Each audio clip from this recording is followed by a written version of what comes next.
Ma mère m'a traité des ordures à Noël, tout ça parce que j'ai mieux réussi que mon frère chéri et elle s'attendait à ce que j'en rie. Je n'ai pas ri. Je n'ai pas crié. J'ai juste fait mes valises dans un silence total. Maman m'a traité d'ordure à Noël. Tout ça parce que j'ai mieux réussi que mon frère, l'enfant chéri, et elle s'attendait à ce que je me contente de rire. Je n'ai pas ri. Je n'ai pas crié. J'ai juste fait mes valises, dans un silence total. Papa a dit, tu réagis de façon excessive. Ma mère a dit, adieu. Je n'ai rien dit. Certaines choses n'ont pas besoin de mots. Elles ont besoin d'action. Maintenant, il me supplie. Salut Reddit. Alors voilà, ma mère m'a traité d'ordure au dîner de Noël, devant 18 membres de la famille. Pas sur le ton de la plaisanterie, pas d'une manière taquine. Elle m'a regardé droit dans les yeux et m'a traité de déception familiale, de déchet qui a eu de la chance. Pendant ce temps, mon frère, l'enfant roi, était assis là, avec un petit sourire en coin comme s'il venait de gagner un prix. Elle s'attendait à ce que j'en rie, comme je l'avais toujours fait. Encaisser le coup, sourire quand même, préserver la paix. Mais quelque chose s'est brisé en moi ce soir-là. Et pour la première fois en 31 ans, je me suis choisi, moi. Laissez-moi revenir un peu en arrière, car cette histoire a besoin de contexte. Je m'appelle Nathan, j'ai 31 ans, et je suis l'aîné de 2 fils. Mon jeune frère, Brandon, a 28 ans, et dès l'instant où il est né, ce gamin est devenu le centre de l'univers tout entier de mes parents. Je ne fais pas dans le dramatique ici. Ce n'est pas une simple rivalité fraternelle stupide, où je serais amer parce qu'il a eu une plus grosse part de gâteau à un anniversaire, une fois. C'est des décennies de favoritisme systématique, qui feraient pleurer un réalisateur de documentaire. Grandir dans notre maison, dans l'Ohio, c'était comme vivre dans 2 réalités différentes. Il y avait la réalité de Brandon, où il était félicité simplement pour respirer, célébré pour exister, et dorloté à travers chaque échec comme s'il était une œuvre d'art fragile. Et puis il y avait ma réalité, où rien de ce que je faisais n'était jamais assez bien. Chaque réussite était minimisée, et j'étais fondamentalement traité comme l'utilitaire de la famille, qui existait pour faire paraître Brandon meilleur. Quand j'avais 16 ans, je travaillais à temps partiel dans une épicerie pour économiser de l'argent pour une voiture d'occasion. Ça m'a pris 18 mois, à remplir des rayons et à gérer des clients imbus d'eux-mêmes, pour économiser $3000. Mes parents ont contribué à hauteur de 0, exactement. Ils ont dit que ça me forgerait le caractère. Vous savez ce qu'ils ont fait quand Brandon a eu 16 ans? Ils lui ont acheté une Mustang toute neuve. Payé cash. Sans poser de questions. Quand j'ai souligné l'injustice évidente, ma mère a littéralement prononcé les mots qui résonnent encore dans mes oreilles aujourd'hui. Elle a dit que Brandon était différent. Que Brandon avait besoin de plus de soutien. Que Brandon était spécial. Spécial. Ce mot m'a hanté tout au long de mon enfance. Chaque fois que j'accomplissais quelque chose, c'était attendu. Chaque fois que Brandon accomplissait quoi que ce soit, c'était un miracle digne d'être célébré. J'ai fini le lycée avec une moyenne de 3,9 sur 4, tout en travaillant 25 heures par semaine. Brandon a obtenu son diplôme de justesse avec 2,1, après avoir été suivi par 3 tuteurs différents que mes parents payaient en privé. Devinez qui a eu la fête de remise des diplômes avec 50 invités et un traiteur? Indice, ce n'était pas moi. J'ai payé mes études universitaires grâce à des bourses et des programmes travail-études. J'ai étudié la finance parce que j'étais bon avec les chiffres et que je voulais de la stabilité, quelque chose que ma famille ne m'avait jamais donné. J'ai obtenu mon diplôme avec mention en 4 ans, tout en travaillant presque à temps plein. Brandon a abandonné après 3 semestres, parce que la fac, ce n'était pas pour lui. Mes parents ont quand même remboursé ses $28 000 de prêt étudiant. Ils ont dit qu'il avait besoin d'un nouveau départ. Pendant ce temps, je me noyais sous les dettes étudiantes parce qu'apparemment, j'étais censé me débrouiller tout seul. Forger le caractère, tout ça. Quand j'ai demandé à mes parents s'ils pouvaient m'aider, ne serait-ce que pour une partie de mes prêts, de la même manière qu'ils aidaient Brandon, ma mère a ri. Elle a dit que j'étais parfaitement capable de gérer ça tout seul. Elle a dit que Brandon avait besoin de plus d'aide parce que la vie était plus dure pour lui. Plus dure pour le gamin qui n'avait jamais travaillé, qui n'avait jamais galéré scolairement sans tuteur payé, et qui n'avait jamais eu à s'inquiéter de savoir s'il pouvait se payer ses manuels. Le 2 poids 2 mesures était si flagrant que ce serait drôle si ce n'était pas ma propre vie. Je me souviens d'un Thanksgiving, pendant ma 3e année, où je suis rentré à la maison stressé par mes partiels et mon emploi du temps au travail. J'ai mentionné que je faisais des heures supplémentaires pour payer mon loyer, et ma mère m'a regardé comme si j'avais dit quelque chose d'offensant. Elle m'a dit que je devrais me concentrer davantage sur la famille et moins sur l'argent. C'était la même femme qui venait de faire un chèque de $2000 à Brandon parce qu'il voulait faire un road trip avec ses amis. La même femme qui ne m'avait jamais demandé une seule fois comment je m'en sortais financièrement ou si j'avais besoin de quoi que ce soit. Après l'université, j'ai déménagé en Arizona pour une opportunité d'emploi, un poste d'analyste débutant dans une société d'investissement. Rien de glamour. Certainement pas impressionnant pour ma famille, qui pensait que je gâchais mon potentiel en ne restant pas près de la maison comme Brandon. Pendant des années, j'ai charbonné. Je parle de journées de 12 heures, de travail le week-end, à faire mes preuves constamment. J'ai gravi les échelons à la dure, parce que personne ne m'a jamais rien donné.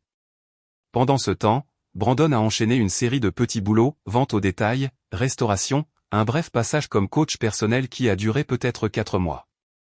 Mes parents subventionnaient son loyer chaque mois. Ils payaient ses courses. Ils se sont portés garants pour son appartement quand son dossier de crédit était trop mauvais pour obtenir un bail. Ils lui ont même acheté une nouvelle voiture quand la Mustang a fini par lâcher après des années de négligence. Mais c'est là que les choses ont commencé à changer. À 29 ans, j'avais gravi les échelons jusqu'à devenir gestionnaire de portefeuille senior. Je gérais des comptes valant des millions. Je gagnais plus d'argent que mes 2 parents réunis. Et soudain, la dynamique familiale a commencé à devenir bizarre. Ma mère faisait ses petites remarques chaque fois que je venais en visite. Des choses comme me demander si j'avais vraiment besoin d'un appartement aussi chic, ou remettre en question la stabilité de mon emploi, ou suggérer que je travaillais peut-être trop dur et que je devrais ralentir, comme Brandon qui avait trouvé la paix et la simplicité. La paix dans la simplicité. C'est comme ça qu'elle appelait son fils adulte, vivant de leurs économies de retraite, tout en livrant de la nourriture à temps partiel et en jouant aux jeux vidéo 16 heures par jour. Brandon ne disait jamais rien directement, mais je pouvais sentir le ressentiment émaner de lui chaque fois que je rentrais. La façon dont il se taisait quand je parlais boulot. Les yeux au ciel quand je mentionnais quoi que ce soit sur ma vie en Arizona. Les commentaires sur le fait que certaines personnes ont juste de la chance, alors que d'autres doivent lutter. Venant du gars qui avait tout eu sur un plateau toute sa vie, l'audace était presque impressionnante. J'ai essayé de préserver la paix pendant des années. Je l'ai vraiment fait. J'envoyais de l'argent à la maison quand mes parents se plaignaient des dépenses. J'achetais à Brandon des cadeaux d'anniversaire pour lesquels il ne me remerciait jamais. Je prenais l'avion pour chaque fête importante, même si cela signifiait utiliser des jours de vacances que j'aurais pu passer à vraiment me détendre. J'ai fait tout ce qu'un bon fils et un bon frère étaient censés faire. Et rien de tout cela ne comptait, parce qu'à leurs yeux, je serais toujours le difficile qui est parti, le froid qui a choisi sa carrière plutôt que sa famille, celui qu'il fallait remettre à sa place. Ce qui nous amène à Noël dernier, le Noël qui a tout changé. Mon entreprise venait de conclure un accord majeur que j'avais dirigé. On parle de la plus grosse acquisition de l'histoire de la firme. Ma prime, à elle seule, représentait plus que ce que mon père gagnait en 2 ans. Je n'allais pas m'en vanter, parce que ce n'est pas mon genre. Mais j'étais fier. Pour la première fois de ma vie, j'avais l'impression d'avoir vraiment réussi. Comme si toutes ces années de sacrifice et de labeur avaient enfin payé. J'ai pris l'avion pour Noël avec un véritable espoir au cœur. Stupide, je sais. Mais je pensais que peut-être, cette année serait différente. Peut-être qu'ils me verraient enfin. Peut-être qu'ils reconnaîtraient enfin que leur fils aîné avait construit quelque chose de réel. Mes parents avaient invité toute la famille élargie. Tantes, oncles, cousins, grands-parents. 18 personnes entassées dans leur modeste maison pour le dîner de Noël. La maison était décorée comme un catalogue de vacances, et ma mère cuisinait depuis 3 jours d'affilée. Tout semblait parfait de l'extérieur. Brandon était là, bien sûr, tenant la cour dans le salon comme il le faisait toujours. Il avait une nouvelle petite amie nommée Ashley, qui semblait assez gentille. C'était une hygiéniste dentaire qui n'avait clairement aucune idée de ce dans quoi elle s'embarquait avec ma famille. Brandon racontait une histoire sur sa nouvelle opportunité professionnelle, qui s'est avérée être un MLM, vente pyramidale, qu'il venait de rejoindre. Mes parents hochaient la tête comme s'il venait d'annoncer qu'il avait guéri le cancer. Quand je suis entré, l'accueil a été tiède, au mieux. Quelques câlins rapides, quelques questions obligatoires sur mon vol. Puis tout le monde s'est reconcentré sur Brandon, Ashley et cette incroyable opportunité d'affaires qui n'était certainement pas une arnaque pyramidale. Je me suis retrouvé seul près de la table des apéritifs, 10 minutes après mon arrivée. Classique. Le dîner a commencé vers 18 heures. Ma mère s'était surpassée pour le repas. Dinde, jambon, tous les accompagnements, plusieurs desserts. Nous nous sommes tous serrés autour de la table à manger allongés, qui tenait à peine dans la pièce. J'ai fini coincé entre ma tante Carole et le mari de ma cousine, que j'avais rencontré peut-être 2 fois. Le plan de table semblait intentionnel. Brandon était placé au centre de la table, juste entre mes parents, comme si un trône lui avait été réservé. Ashley était assise à côté de lui, l'air impressionné par tout, probablement parce qu'elle ne savait pas encore. La conversation s'est déroulée comme toujours dans ces moments-là, prendre des nouvelles, demander comment vont les enfants, se plaindre de la météo, de la politique et du prix de l'essence. Brandon a dominé la majeure partie de la discussion, parlant de sa nouvelle entreprise comme s'il était déjà millionnaire. Mon père continuait de hocher la tête avec enthousiasme, lançant des commentaires sur le fait que Brandon avait enfin trouvé sa vocation. Ma mère rayonnait en le regardant, comme s'il annonçait un prix Nobel plutôt qu'un système pyramidal évident. Personne ne m'a demandé grand-chose. Comme d'habitude. J'écoutais et je mangeais, ce qui m'allait très bien. J'avais cessé d'attendre de l'attention lors des réunions de famille il y a des années. On apprend à se faire petit quand on grandit en étant traité comme une réflexion après coup. Puis ma grand-mère, bénie soit-elle, a décidé de m'intégrer à la conversation. Elle a demandé comment allait le travail. Une question simple, assez innocente. J'ai donné une réponse modeste, disant que les choses allaient bien, que nous avions eu une bonne année, que j'étais reconnaissant pour les opportunités que j'avais. Je ne me vantais pas. Je ne frimais pas. Je répondais juste à une question directe de ma grand-mère de 82 ans, qui voulait sincèrement savoir ce qu'il en était de ma vie. C'est là que ma mère a décidé d'intervenir. Elle a eu ce rire froid, ce rire de comédie, et a dit quelque chose qui a fait taire toute la table. Elle a dit que c'était drôle, comment le déchet de la famille avait fini par faire semblant de réussir.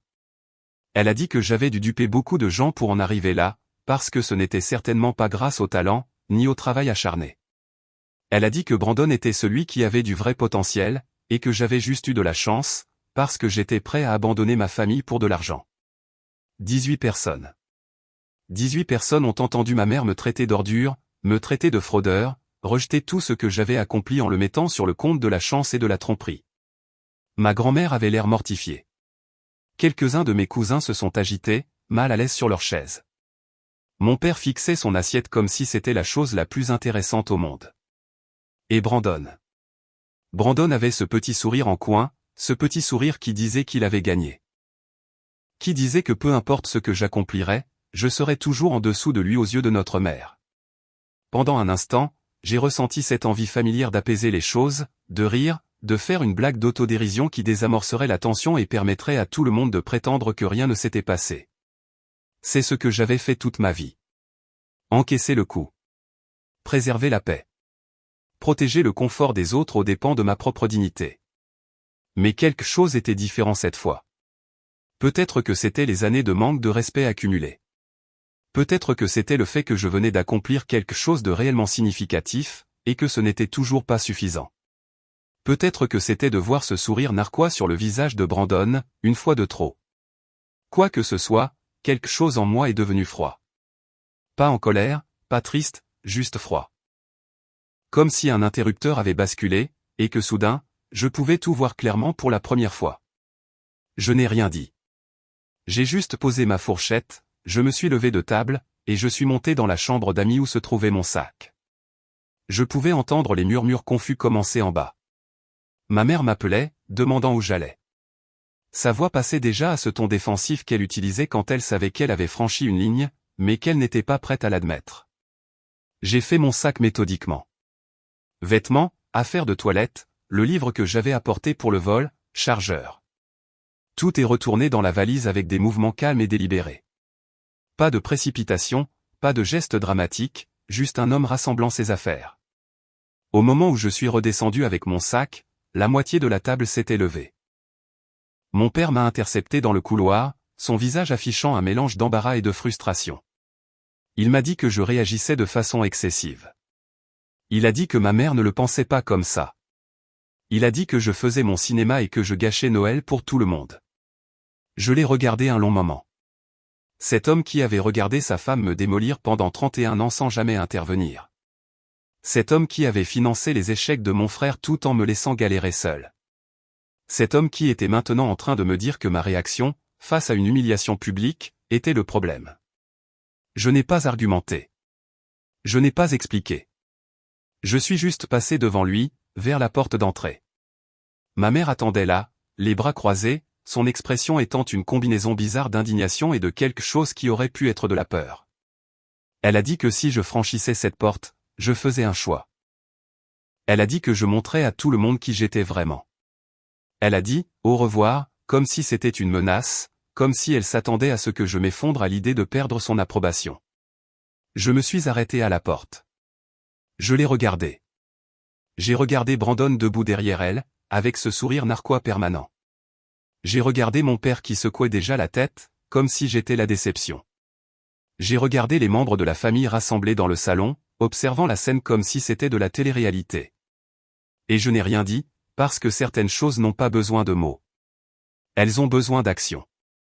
J'ai ouvert la porte, je suis sorti, je suis monté dans ma voiture de location et j'ai conduit jusqu'à l'aéroport. J'ai changé mon vol pour le prochain départ disponible. Et à 23 heures, le soir de Noël, j'étais à 10 000 mètres d'altitude, en route pour l'Arizona. Mon téléphone n'a pas arrêté d'exploser tout le long. Des SMS de ma mère, allant de la colère à la culpabilisation, en passant par la fausse inquiétude. Des messages de mon père me disant d'arrêter d'être puéril. Un seul SMS de Brandon qui disait simplement « Joli caprice, frérot ». J'ai lu chacun d'eux. Puis j'ai éteint mon téléphone et commandé un ginger ale à l'hôtesse de l'air. Pour la première fois de ma vie, je me sentais libre. Les semaines après Noël ont été intéressantes. Je suis retourné au travail. Je me suis concentré sur mon boulot. Je suis allé à la salle de sport plus intensément que je ne l'avais fait depuis des années. J'ai renoué avec des amis que j'avais négligés. J'ai fait toutes les choses qu'on dit qu'il faut faire quand on traverse quelque chose de difficile. Mais je n'ai pas contacté ma famille, pas une seule fois. Les messages de ma mère ont évolué au cours de ces premières semaines. La colère initiale a laissé place à la culpabilisation. La culpabilisation a laissé place à des commentaires passifs-agressifs sur le fait qu'elle espérait que j'étais heureux de détruire la famille. Puis, ceux-ci ont laissé place au silence pendant environ une semaine. Ensuite, le silence a laissé place à des tentatives timides de réconciliation, qui n'en étaient pas vraiment. Des messages demandant si j'allais bien, mais portant le sous-entendu que je devrais m'excuser d'avoir surréagi. Mon père m'a envoyé exactement 2 SMS. Une fois pour me dire que ma mère était vraiment bouleversée et que je devrais l'appeler. Une fois pour dire qu'il espérait que je savais ce que je faisais en coupant les ponts avec ma famille. Les 2 messages indiquaient clairement qu'il me voyait comme le problème, que ma réaction à l'humiliation publique était en quelque sorte pire que l'humiliation elle-même. Brandon n'a pas du tout repris contact après ce SMS initial, ce qui, honnêtement, était logique. Pourquoi le ferait-il? Sa position dans la hiérarchie familiale restait assurée. Au contraire, mon absence le faisait probablement se sentir plus validé. Je n'ai répondu à aucun d'eux, non pas par mesquinerie ou pour jouer à des jeux, mais parce que je n'avais sincèrement rien à dire. Qui avait-il à discuter? Ma mère m'a traité d'ordure devant 18 personnes et s'attendait à ce que je rie. Mon père m'a dit que je réagissais de façon excessive. Mon frère souriait comme s'il avait gagné une compétition dont je ne savais même pas que nous la jouions. Ce n'étaient pas des gens qui me comprenaient mal. C'étaient des gens qui comprenaient exactement qui j'étais, et qui choisissaient de me rabaisser quand même. Le silence s'est étiré jusqu'en janvier, puis février. En mars, cela faisait 3 mois que je n'avais parlé à aucun membre de ma famille immédiate. C'était la période la plus longue que j'ai jamais passée sans contact, et honnêtement, c'était la plus paisible que j'ai vécue depuis des années. J'ai passé ces mois à redécouvrir qui j'étais en dehors de l'ombre de ma famille.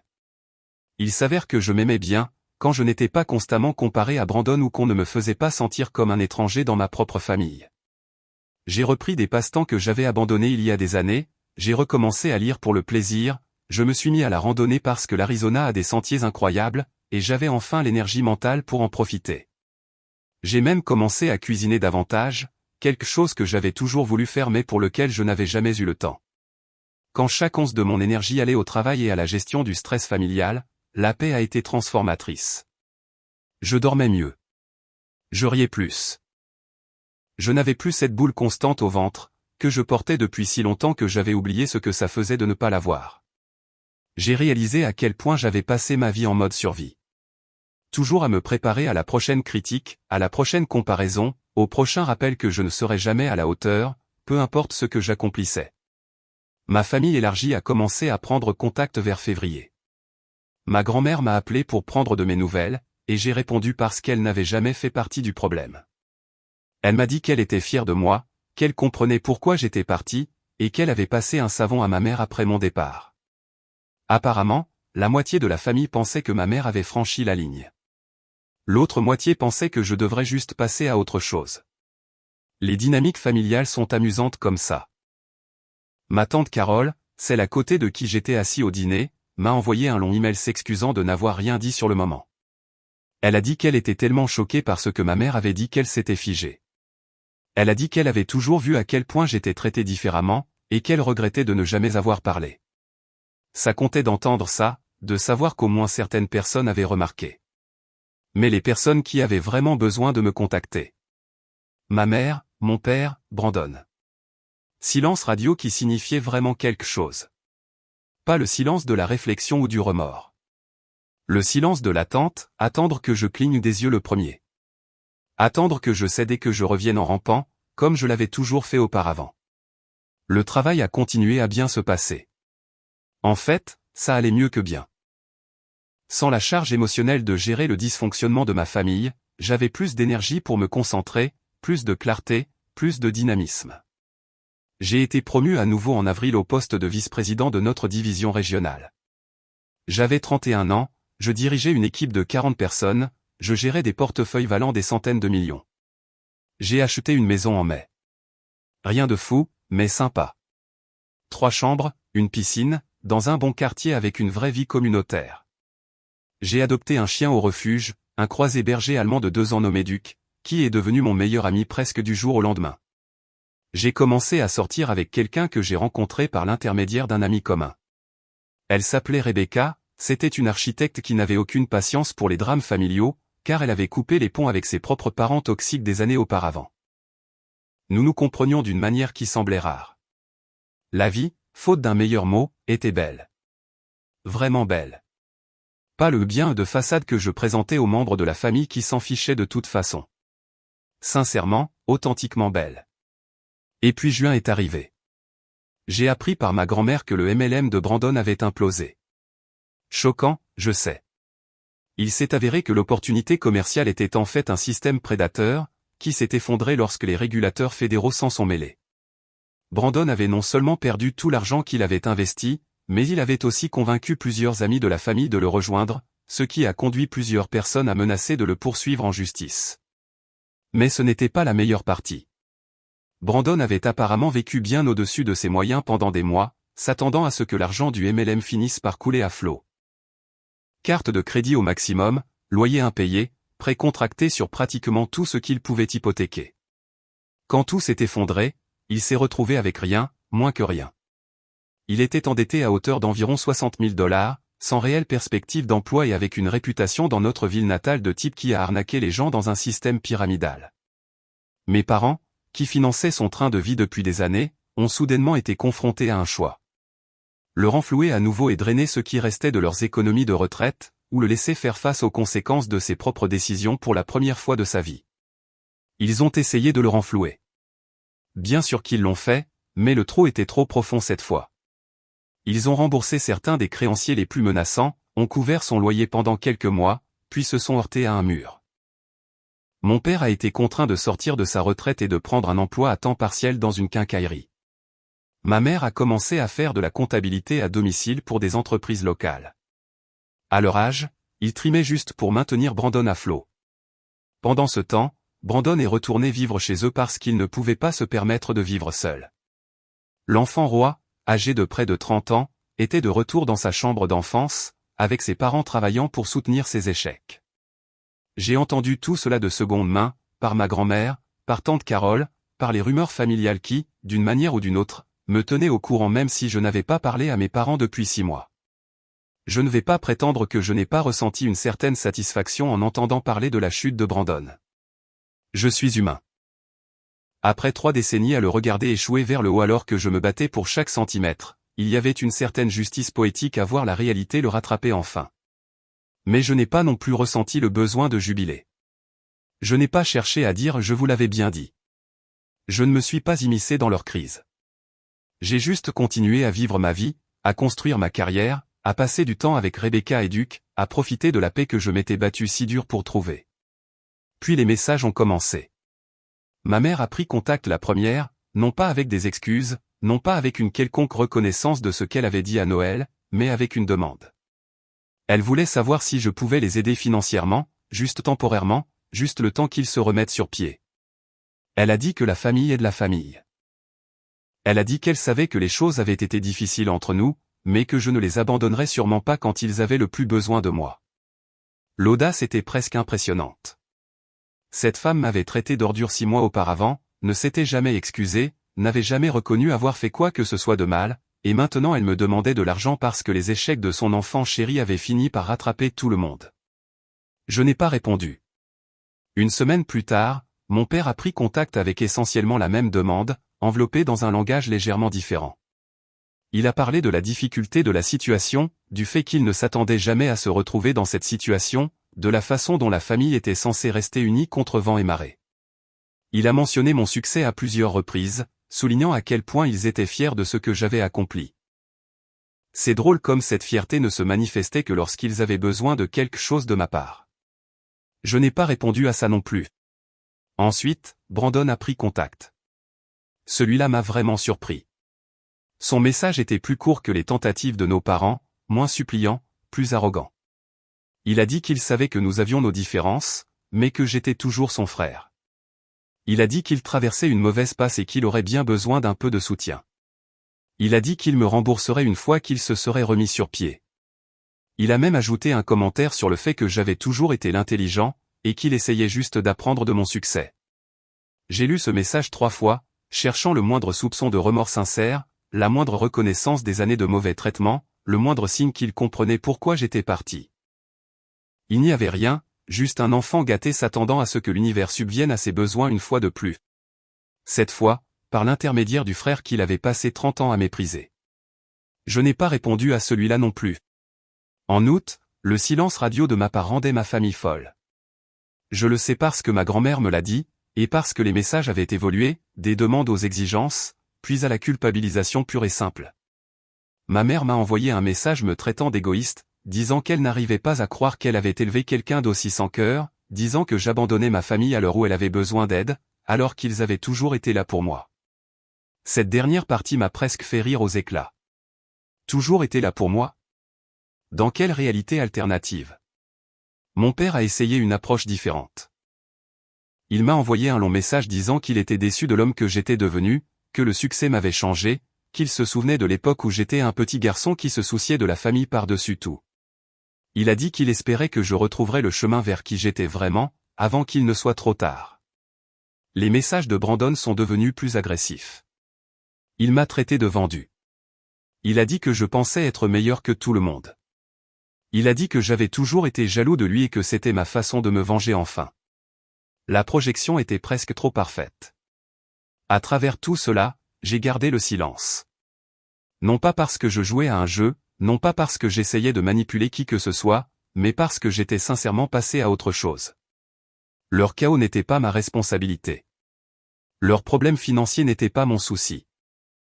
Leurs besoins émotionnels n'étaient pas à moi de les gérer. Puis ma mère s'est pointée chez moi. Je ne sais pas comment elle a eu mon adresse. Probablement par l'un des membres de la famille élargie à qui j'avais fait confiance pour respecter mes limites. Je suis rentré du travail un mardi soir pour la trouver assise sur mon porche, l'air plus vieux et plus fatigué que dans mes souvenirs. Duke devenait dingue à l'intérieur, et j'ai pris un moment pour me composer avant d'approcher.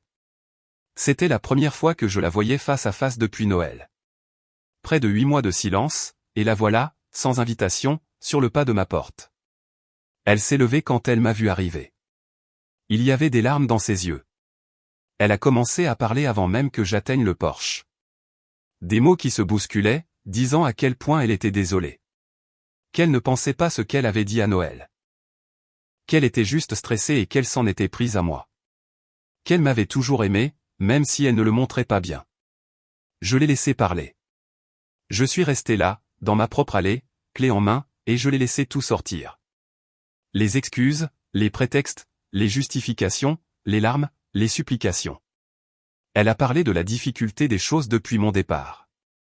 De comment mon absence avait créé un vide dans la famille.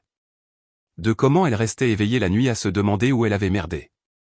De comment elle n'avait jamais réalisé à quel point ces mots pouvaient blesser jusqu'à ce qu'elle me voie franchir cette porte à Noël. C'était une performance magistrale. Honnêtement, si je n'avais pas vécu 31 ans de son comportement, j'aurais pu y croire. Mais je connaissais ma mère. Je savais comment elle fonctionnait. Et je savais que les larmes, chez elle, précédaient généralement une demande. Quand elle s'est finalement arrêtée, je lui ai posé une seule question. Je lui ai demandé pourquoi elle était vraiment là. Les larmes se sont arrêtées presque immédiatement. Son expression a changé, et voilà. La vraie raison. Ils avaient besoin d'argent. La situation de Brandon avait empiré. Il y avait des problèmes juridiques maintenant, des procès potentiels de la part de personnes qu'il avait recrutées dans le MLM. Ils faisaient face à la ruine financière, et ils avaient besoin de mon aide pour l'éviter. J'ai hoché la tête lentement. Je lui ai dit que je comprenais. Je lui ai dit que j'appréciais qu'elle ait fait tout ce chemin.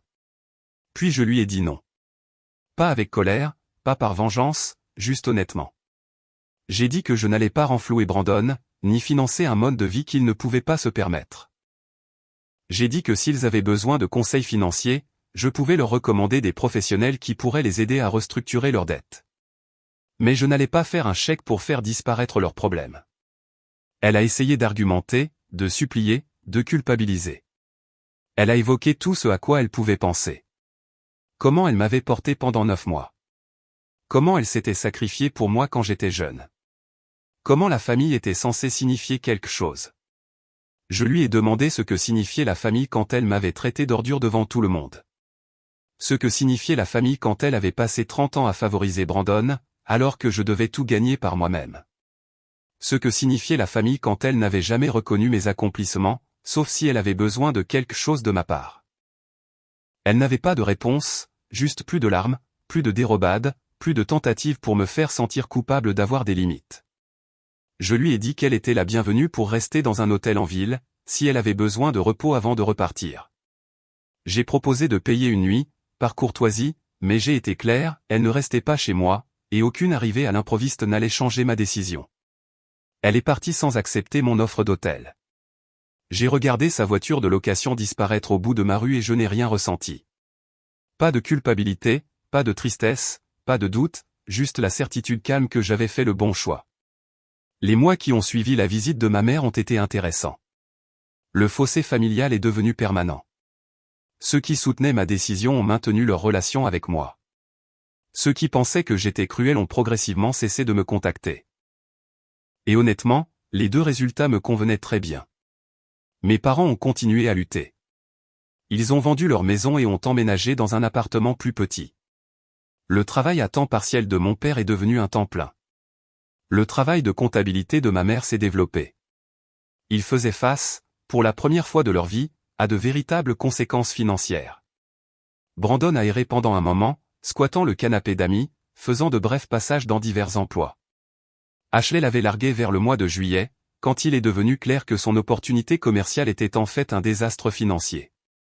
Aux dernières nouvelles, il travaillait dans un entrepôt quelque part, gagnant enfin son propre argent pour ce qui était peut-être la première fois. Est-ce que je me sentais mal pour eux? D'une certaine manière abstraite, peut-être, ils étaient toujours ma famille biologiquement. Je ne leur souhaitais pas de véritable souffrance, mais je n'étais pas non plus prêt à sacrifier mon propre bien-être pour les sauver des conséquences de leurs propres actes.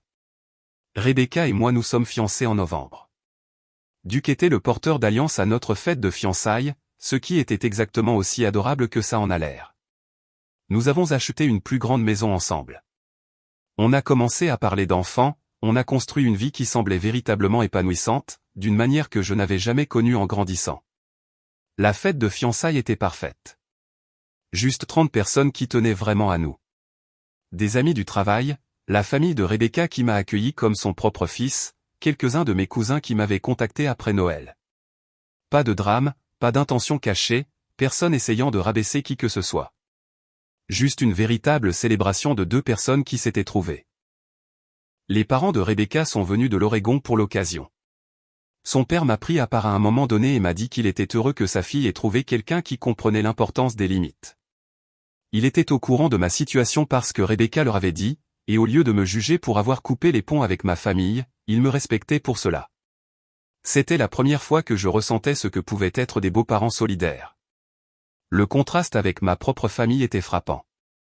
Nous avons passé cet hiver à planifier notre avenir. Pas seulement le mariage, mais tout. Où nous voulions vivre à long terme, combien d'enfants nous pourrions vouloir, quel genre de vie nous voulions construire. Ces conversations semblaient faciles avec Rebecca, parce qu'aucun de nous ne portait le fardeau d'essayer de plaire à des gens qui ne seraient jamais satisfaits. Nous construisions quelque chose de nouveau, quelque chose à nous, quelque chose qui n'était pas alourdi par un dysfonctionnement générationnel. Ma grand-mère est décédée en février de l'année suivante, paisiblement dans son sommeil. À 83 ans. Je suis retourné dans l'Ohio pour les funérailles. C'était la première fois que je voyais mes parents et Brandon depuis plus d'1 an. Les funérailles étaient gênantes, comme prévu. Ma mère a essayé de me serrer dans ses bras comme si de rien n'était. J'ai accepté l'étreinte brièvement et j'ai reculé. Mon père m'a fait un signe de tête depuis l'autre bout de la pièce. Brandon a complètement évité tout contact visuel. Nous étions des étrangers qui partageaient par hasard le même ADN, et tout le monde dans ce salon funéraire pouvait le sentir. Après le service, ma mère m'a pris à part. Elle avait l'air vraiment plus âgée, plus fatiguée, plus vaincue. Elle a dit qu'elle avait beaucoup réfléchi à tout ça. Elle a dit qu'elle comprenait pourquoi je m'étais éloigné. Elle a dit qu'elle aurait souhaité que les choses soient différentes. Ce n'était pas tout à fait des excuses, mais c'était plus proche que tout ce que j'avais eu auparavant. Je lui ai dit que j'appréciais cela. Je lui ai dit que j'espérais qu'ils allaient bien. Je lui ai dit que je ne la détestais pas, ni papa, ni Brandon. Je ne pouvais juste pas faire partie d'une famille qui ne me respectait pas. Elle a pleuré. De vraies larmes cette fois. Pas le genre manipulateur de sa visite en Arizona. Elle a demandé s'il y avait un moyen de recommencer, un moyen de reconstruire ce qui avait été brisé. J'y ai réfléchi. Vraiment réfléchi. Ce n'était pas un jugement hâtif. C'était un moment que j'avais imaginé 1000 fois depuis que j'étais parti ce soir de Noël. Je lui ai dit que reconstruire nécessiterait une reconnaissance. Une vraie reconnaissance du favoritisme. Une vraie reconnaissance des dommages que cela a causés. Une vraie reconnaissance que j'avais été traité comme un moins que rien toute ma vie. Pas juste des mots conçus pour me faire signer un chèque. Une véritable compréhension du mal qui avait été fait.